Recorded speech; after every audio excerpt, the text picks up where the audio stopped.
Alright, second video for the IF standard, which stands for Interpreting Functions. This is the series of videos for the Math 2 second semester final exam review. This is spring 2019, and I've told all my students my disclaimer in all the videos is not only this concept and example problems not fully comprehensive, it is not all-inclusive of all the topics that you are responsible for learning and reviewing and remembering for the final exam. You're responsible for reviewing everything. That's my disclaimer, my caveat. So now we're going to find all the main 6 features of a couple of parent functions or a couple of functions. This is what the graphs look like. We're going to find domain, range, roots, y-intercept, symmetry, and min and max value. So first, let's start off with this one right here. Does anybody remember what the domain is? It's the possible set of x values. What is it? Yeah, all reals. You can write that. You can write that one of two ways. You can say an interval notation like that, or little script R thing. How about, is that the same thing for the quadratic, by the way? Yes, it is. So it's going to be the same thing over here. How about, now the range is different. What's going to be the range for the absolute value? Let's see, this is 6. So how do I write that? And it's going that way. So the question is, does it go from negative infinity to 6 or 6 to negative infinity? I heard 2 different answers. So you go from left to right, like smaller numbers to bigger numbers. So the smaller number in this case is negative infinity.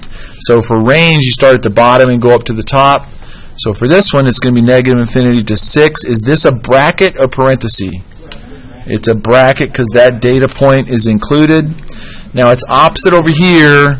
This looks like negative 4. So which number goes first? The positive infinity or the negative 4?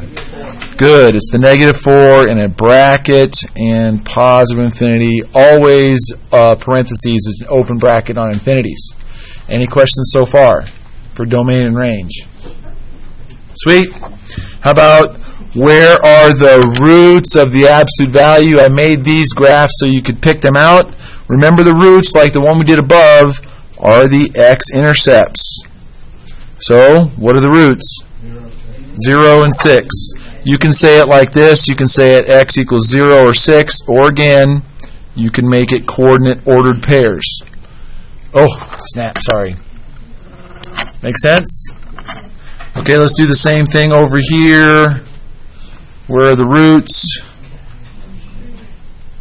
Negative 3 and positive 1, right? So negative 3 and positive 1.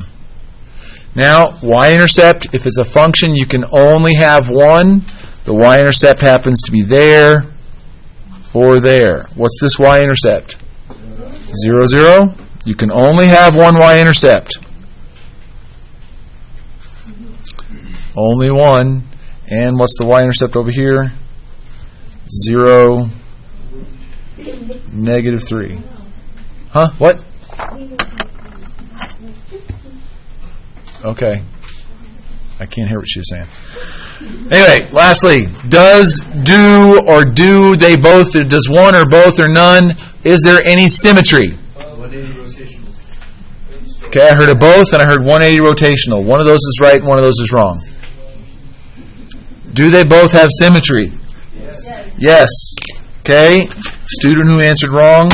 What does it look like it does to this mirror right here? It's a reflection. What I want you guys to know is it's a reflection over a specific line on the plane. What is this specific line right here? 3. That's right. X equals 3. It always goes through the vertex. So you say line reflection over x equals 3 line. How about over here? What's this line right here?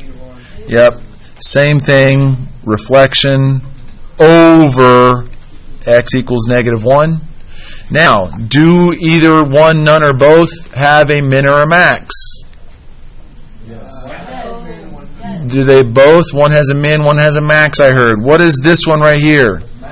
That's a maximum value, so you say yes, max at, and you guys are remembering, y equals 6. It's always the y value. What about this one? Yes, it's a what? What kind? It's a min at y equals -4. Outstanding job, boys and girls. That's our last video for today.